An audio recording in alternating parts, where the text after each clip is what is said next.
الحمد لله الذي أرسل رسوله بالهدى ودين الحق ليظهره على الدين كله وكفى بالله شهيدا. أشهد أن لا إله إلا الله وحده لا شريك له وأشهد أن سيدنا ونبينا محمدا عبده ورسوله لا نبي بعده. اللهم صل وسلم وبارك على نبينا محمد وعلى آله وصحبه وأنصاره وجنوده ومن جاهد في سبيل الله إلى يوم الدين. أما بعد فيا أيها المسلمون رحمكم الله فإني أوصيكم وإياي بتقوى الله وطاعته لعلكم تفلحون.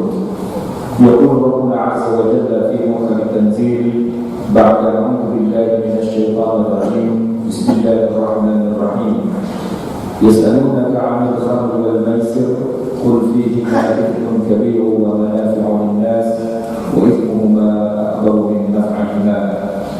وقال أيضا في آية أخرى يا أيها الذين آمنوا إنما الخمر والميسر والأنصاب والأزلام رجس من عمل الشيطان فاجتنبوه la'allakum tuflihun. Al-ayat Shadaqallahul Azim. Hadirin jamaah salat Jumat yang dimuliakan Allah, setelah kita mengawali khutbah dengan menyampaikan puji dan syukur kehadirat Allah Subhanahu wa taala serta menyampaikan pula salawat bersama kepada baginda Nabi Muhammad sallallahu alaihi wasallam, dan disampaikannya ketikan dari ayat-ayat Al-Qur'anul Karim, maka yang utama dan juga menjadi bagian utuh dari setiap khutbah yang tidak bisa ditinggalkan dan disampaikannya wasiat atau mau'izah yang berlaku khususnya untuk diri khatib sendiri dan tentunya juga untuk kita semua yang hadir di sini adalah sebagai berikut. Yang pertama, marilah sebagai orang yang dilahirkan oleh Allah Subhanahu wa taala ditakdirkan beragama Islam, kita bersyukuri apa yang Allah takdirkan ini dengan cara kita menjadi hamba Allah yang istiqomah. Sebab apa yang Allah berikan berupa hidayah yang tidak kita minta, berarti kita lahir di tengah keluarga yang Islam, di tengah keluarga yang secara otomatis kita juga menjadi orang Islam. Ini adalah hidayah yang banyak menimbulkan iri hati orang-orang yang nantinya di dalam neraka, karena beliau dan akhir nanti dari sekian banyak manusia, sebagian yang masuk surga dan sebagian yang masuk neraka. Dan yang masuk surga itu adalah orang yang matinya dalam keadaan beragama Islam.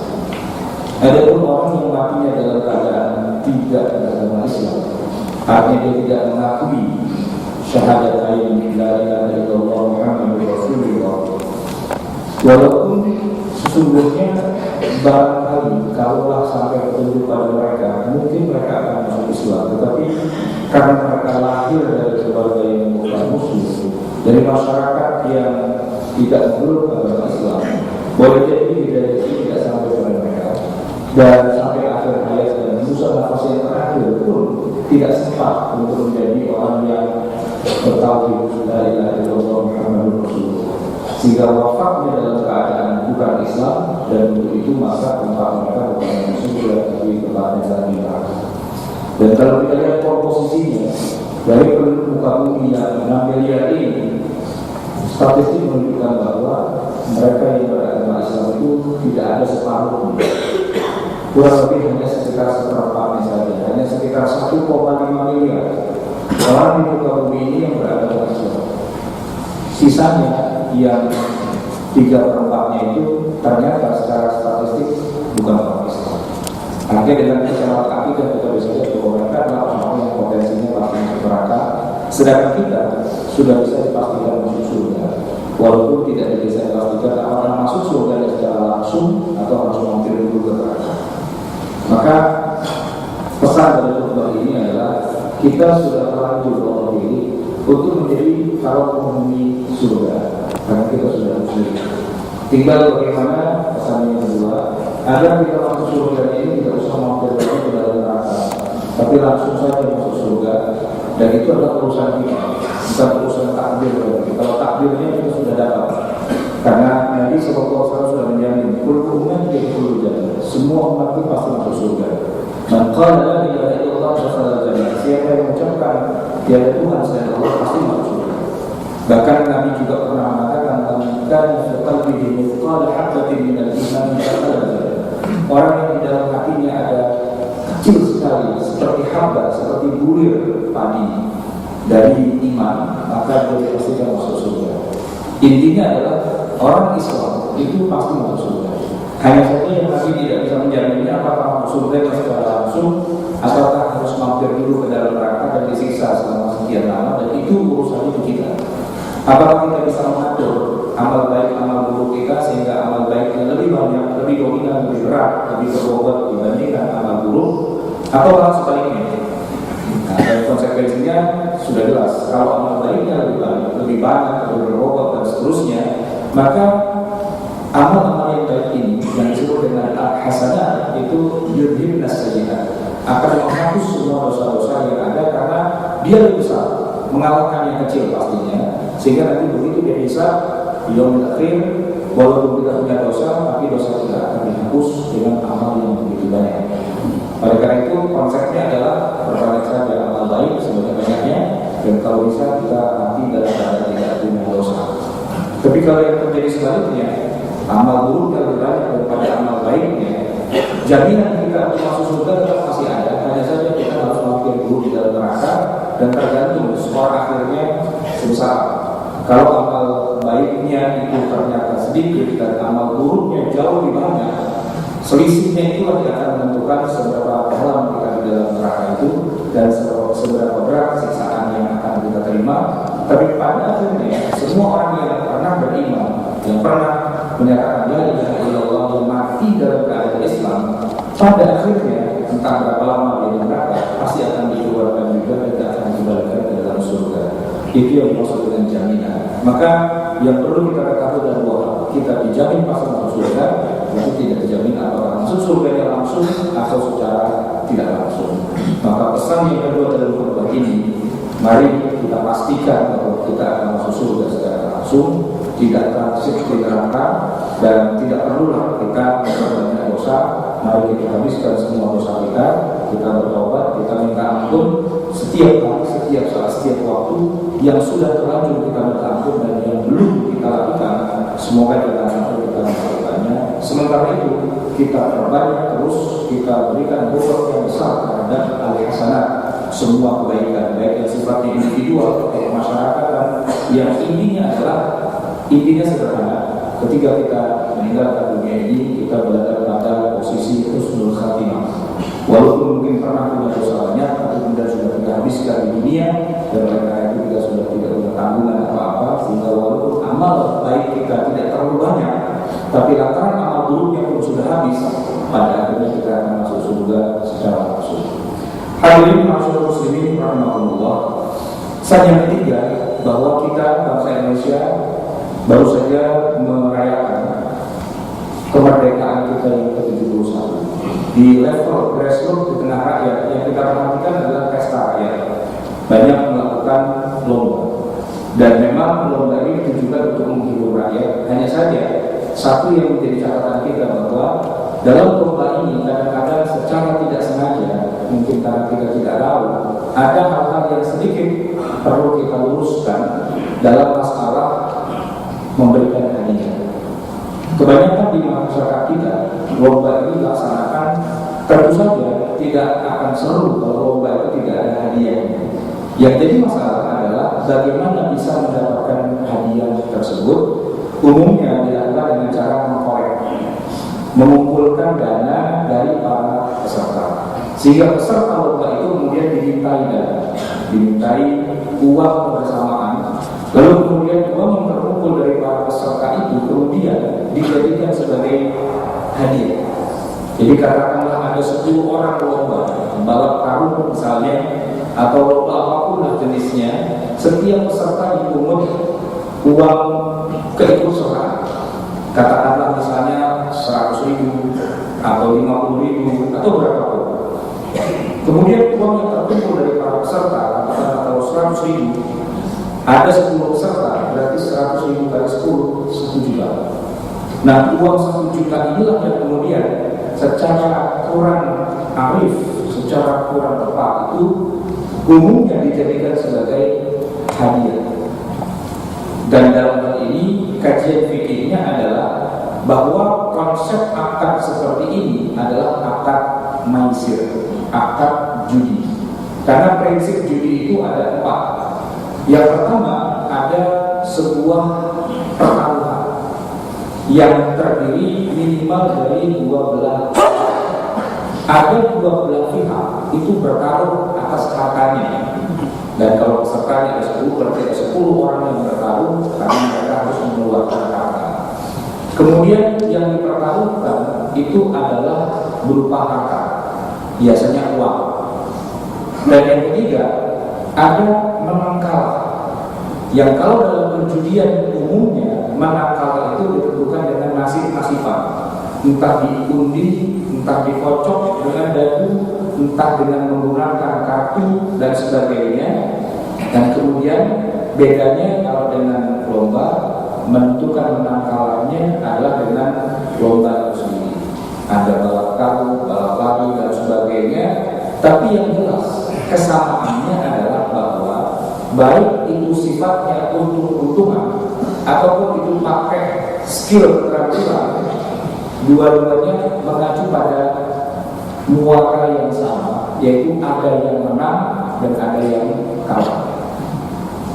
Nah, yang membuat akad ini menjadi judi adalah bagian nomor 4-nya, di mana peserta yang menang itu berhak mengambil uangnya yang kalah. Ada menang, ada kalah. Yang menang mengambil uangnya yang kalah, dan yang kalah otomatis harus kehilangan uang. Nah, ketika di awal lomba peserta itu dimintai iuran, dimintai semacam uang yang harus mereka pertaruhkan, lalu uangnya dikumpulkan, lalu ada yang menang di antara mereka, entah 1, 2, 3 orang, juara 1, juara 2, juara 3, lalu yang menang itu mengambil uangnya para peserta yang lain, sehingga para peserta yang lain yang kalah itu akan kehilangan uang, akan kehilangan harta, maka sesungguhnya 4 kriteria perjudian itu sudah terjadi. Dan ini yang kadang-kadang kita agak sedikit tersilap. Saya yakin umat Islam di Indonesia pasti anti judi, sebab orang berjudi itu dilaknat oleh Allah, merupakan dosa besar, dan juga tidak bisa sekedar hanya orang mengucapkan astagfirullah karena itu hanya untuk dosa ringan, sedangkan untuk dosa berat dan yang besar, judi itu termasuk dosa yang besar. Dia selevel dengan orang minum khamar, dengan orang melakukan perzinahan dan seterusnya, termasuk sabul mubiqat, termasuk 7 perbuatan dosa besar. Salah satunya adalah main judi. Ketika orang tahunya adalah main judi itu menggunakan alat-alat yang lazimnya digunakan untuk perjudian, padahal untuk menentukan apakah suatu permainan, suatu akad itu judi atau bukan, tidak ada kaitannya dengan alatnya, tidak ada kaitannya dengan bagaimana wujud atau rupa permainannya. Bukan di situ intinya. Tapi intinya adalah ada dua belah pihak yang bertaruh atas harta mereka, lalu ada yang menang dan yang kalah, dan yang menang kemudian mengambil hartanya yang kalah, dan yang kalah itu harus kehilangan, harus mengikhlaskan hartanya diambil oleh yang menang. Itu prinsip dasar judi. Sehingga ketika alat yang biasa digunakan untuk bermain judi, katakanlah kartu gaple, kartu remi, roulette dan sebagainya, selama tidak memenuhi 4 kriteria judi itu, maka tidaklah disebut sebagai judi. Artinya orang bermain dengan alat-alat perjudian, kalau hakikat judinya tidak terlaksana, maka itu bukan judi. Lepas dari kemudian hukumnya para ulama, ada yang bilang makruh dan sebagainya, dengan alasan ini tasyabbuh, menyerupai orang-orang fasik, pelaku dosa besar, sehingga bermain remi, kartu gaple dan sebagainya karena dianggap ini tasyabbuh, hukumnya juga menjadi makruh setidak-tidaknya. Tapi bahkan sebagian ada juga yang bilang haram, tapi katakanlah itu makruh atau haram, ilatnya bukanlah ilat perjudian, dosanya bukan dosa perjudian, dosanya hanya mirip seperti orang berjudi walaupun tidak. Nah, tetapi di lain sisi, walaupun tidak menggunakan alat perjudian, bahkan ketika melaksanakan musabaqah tilawatil Quran, di mana secara hakikatnya yang dilombakan itulah membaca Al-Quran. Siapa yang mengatakan baca Al-Quran itu tidak baik, setiap satu huruf akan dibalas dengan 10 kebajikan. Bahkan Rasulullah menyebutkan, la aqulu alif lam mim harf, saya tidak mengatakan alif lam mim itu satu huruf, walakin alif harf, alif itu satu huruf, wa lam harf, lam itu satu huruf, wa mim harf, dan mim juga satu huruf. Dan dari 3 huruf itu Allah akan berikan balasan masing-masingnya 10 kebajikan, sehingga sekedar mengucapkan alif lam mim saja kita sudah mendapatkan 30 kebaikan. Bicara baca Qurannya itu adalah kebaikan. Tetapi ketika Al-Quran ini kemudian dilombakan, peserta lombanya harus membayar, lalu terjadi pertaruhan, dan kemudian dari 10 peserta lomba Al-Quran, lomba membaca Al-Quran, musabaqah tilawatil Quran, ada yang menang Dan yang menang ini kemudian berhak mengambil uang pertaruhan yang kadang-kadang disamakan dengan istilah uang pendaftaran, uang administrasi, uang pesertaan, dan disebutlah 1001 istilah. Tapi intinya setiap peserta harus bayar. Lalu uang yang terkumpul semua menjadi haknya pemenang, maka itu adalah judi. Judi musabaqah tilawatil Quran. Jadi judinya itu bukan berdasarkan bagaimana nama permainannya, apa yang sedang dimainkan, tapi judinya berkat 4 kriteria. Dengan demikian hadirin ma'asyiral muslimin rahimahullah, walaupun tujuannya baik untuk memeriahkan, bergembira dengan datangnya hari kemerdekaan kita, tetapi kalau teknis pelaksanaannya melanggar ketentuan syariat, maka ini perlu kita evaluasi dan perlu kita perbaiki di masa yang akan datang. A'udzubillahi minasyaitonir rajim. Bismillahirrahmanirrahim. Wal 'asri innal insana lafi khusr illa alladziina aamanu wa 'amilus shalihati wa tawassaw bil haqqi wa tawassaw bis sabr. Barakallahu li wa lakum fil Qur'anil 'azim wa nafa'ani wa iyyakum bima fihi min al-ayati wa dzikril hakim. Wa taqabbal minni wa minkum tilawatahu innahu huwal ghafurur rahim.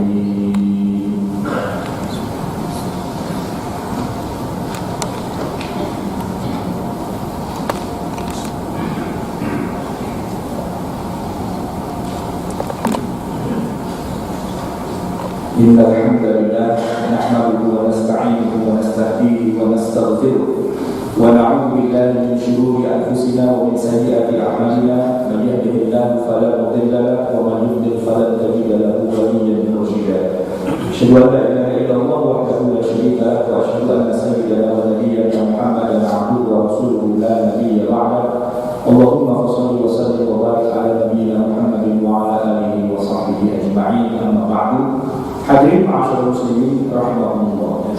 Apabila perlombaan dengan skema judi ini sudah terlanjur menjadi budaya di tengah masyarakat, lalu apakah lomba-lomba seperti ini harus kita buang dan kita hilangkan karena kita anggap ini adalah sebuah kemungkaran?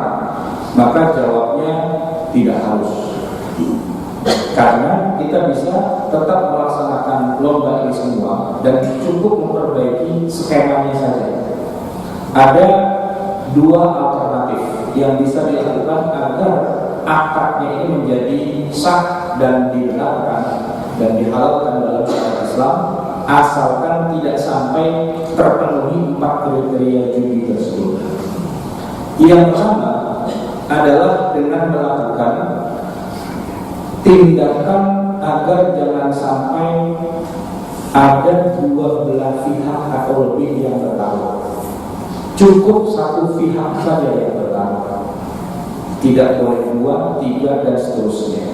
Artinya untuk masalah hadiah itu, kalau bisa diatur jangan sampai uangnya peserta itu yang menjadi hadiah. Cukuplah misalnya ada 1 pihak saja. 1 pihak dia ikut menjadi peserta, tapi dia kemudian juga menyumbang, dan dialah satu-satunya donatur yang menyumbang untuk hadiah. Sehingga peserta yang lain tidak harus mengeluarkan uang apapun, tidak harus ikut bertaruh di situ secara finansial. Dia bertaruh hanya sekedar ikut, dan kalau dia menang dapat hadiah, dan kalau tidak menang alias kalah, dia tidak perlu kehilangan apapun. Para peserta. Nah, 1 orang saja yang bertaruh, kalau dia menang dia tidak kehilangan uang taruhannya, dan kalau dia kalah silakan dia kehilangan uang taruhannya. Ini yang dalam syariat Islam disebut dengan istilah ju'al. Dan di dalam Al-Quran Al-Karim, ketika kita membaca surat Yusuf, surat yang ke-12, berkisah tentang bagaimana Nabi Yusuf kemudian melakukan praktek, disebutkan bahwa pura-puranya Nabi Yusuf sebagai raja itu kehilangan suap, kehilangan piala. Nafkiru suwa'al maliki, kami kehilangan piala gelas minumnya raja. Waliman ja'a bihi, dan siapa yang bisa menemukan piala raja itu, waliman ja'a bihi himlu ba'irin, akan dikasih hadiah 1 ekor unta yang penuh syarat dengan muatan makanan. Wa ana bihi za'im, dan aku yang akan menanggung hadiah. Jadi jamaah sekalian yang dimuliakan Allah, sayembara itu adalah seorang yang punya harta, dia menjanjikan harta itu akan diberikan pada siapa yang bisa mengalahkan dia, atau yang bisa memenuhi apa yang dia inginkan. Jadi dalam hal ini, katakanlah saya secara pribadi memiliki dana tertentu, katakanlah 1 juta, 2 juta, 5 juta, 10 juta, lalu saya bikin perlombaan makan kerupuk, balap karung dan sebagainya, dan saya itu juga jadi peserta. Kalau ada di antara para peserta ini yang menang, silahkan ambil uang saya. Tapi kalau tidak ada yang menang, ya uang saya tidak akan kemana-mana.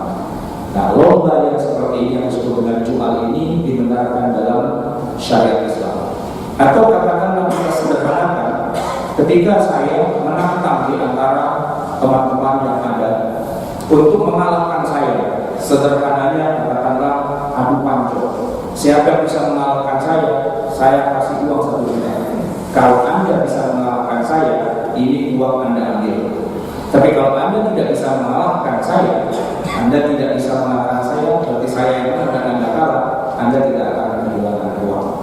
Itu hukumnya halal. Sebagaimana kita menjanjikan memberikan sepeda kepada anak kita, kalau kamu naik kelas dan juara 1, ayahmu akan berikan kamu sepeda. Maka begitu anak kita menang juara 1, kita kehilangan harta kita yang kita sudah pertaruhkan tadi, kita harus berikan anak kita 1 unit sepeda. Kalau dia menang dan kita kalah. Tapi kalau terbalik, dia ternyata tidak naik kelas atau tidak bisa juara, tidak seperti yang diharapkan, artinya dia kalah dan kita sebagai ayahnya itu menang, maka si anak ini tidak perlu memberikan ayahnya sepeda. Kenapa? Karena pertaruhannya hanya dari 1 pihak saja. Ketika pertaruhan mendatangkan 1 pihak, maka ini hukumnya sudah kalah. Alternatif yang kedua, agar lomba ini menjadi syar'i, yaitu dengan cara membagi 2 bendahara. Ada bendahara yang khusus menerima uang dari peserta. Semua peserta boleh bayar. Silahkan membayar uang pendaftaran, karena kita butuh dana untuk menyelenggarakan acara 17-an. 10 orang peserta masing-masing bayar 100.000, maka 10 orang kali 100.000 adalah 1 juta. Ini bendahara 1. Bendahara 2, dia menerima sumbangan selain dari peserta, dari manapun, dari masyarakat, dari tokoh, dari donatur, atau mungkin dari produk iklan dan sebagainya. Tidak menerima dari peserta, hanya menerima dari selain peserta. Nah, maka 2 bendahara inilah yang kemudian diatur. Kalau untuk dana hadiah, maka uangnya tidak boleh dari bendahara 1, karena bendahara 1 itu mengumpulkan uang dari para peserta. Maka uang yang datang dari peserta inilah yang tidak boleh jadi hadiah, tapi boleh jadi biaya penyelenggaraan untuk membeli konsumsi, untuk sewa tenda, sewa sound system dan sebagainya. Silakan saja diambil dari dana peserta, itu tidak apa-apa. Sebab yang menjadi titik keharaman adalah dana peserta itu menjadi hadiah lalu diambil oleh yang menang di antara mereka. Itu yang tidak boleh terjadi. Nah, oleh karena itu dana untuk hadiah diambilkan dari bendahara 2, yang mana sumbernya tidak boleh dari peserta. Sumbernya dari masyarakat, khalayak umum dan sebagainya, lalu diberikanlah hadiah, dan hadiahnya halal diterima oleh para peserta. Intinya adalah jangan sampai para peserta itu memberikan pembayaran atau mempertaruhkan uangnya, dan kemudian dia bisa menang dengan mengambil uang peserta yang lain, atau dia bisa kalah sehingga dia kehilangan uangnya diambil oleh yang menang. Intinya di situ. Nah, kalau kita bisa hindari itu, silakan lakukan berbagai macam lomba, perayaan dan sebagainya dalam rangka kita bergembira atas ulang tahun berdirinya negeri kita yang ke-71. Semoga doa ini bisa bermanfaat, dan mari kita akhiri bersama-sama kita bermohon ampun kepada Allah Subhanahu wa Ta'ala, dan semoga Allah menghapuskan semua dosa-dosa kita, dosa-dosa yang sudah lalu ataupun dosa-dosa yang sering kita lakukan, baik yang besar ataupun yang kecil. Semoga pada akhirnya Allah memberikan kita dalam keadaan husnul khatimah.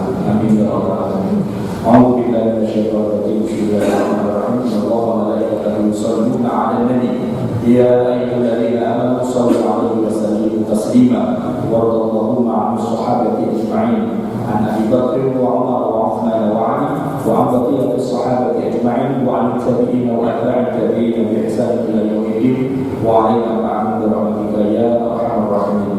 اللهم اغفر للمسلمين والمسلمات والمؤمنين والمؤمنات الأحياء منهم والأموات وارفع عنهم الدرجات ويقضي الحاجات.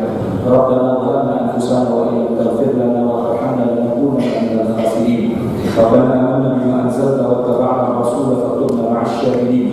ربنا لا تزغ قلوبنا بعد إذ هديتنا وهب لنا من لدنك رحمة إنك أنت الوهاب. ربنا آتنا في الدنيا حسنة وفي الآخرة حسنة وقنا عذاب النار. وصلى الله على نبينا محمد وعلى آله وصحبه أجمعين.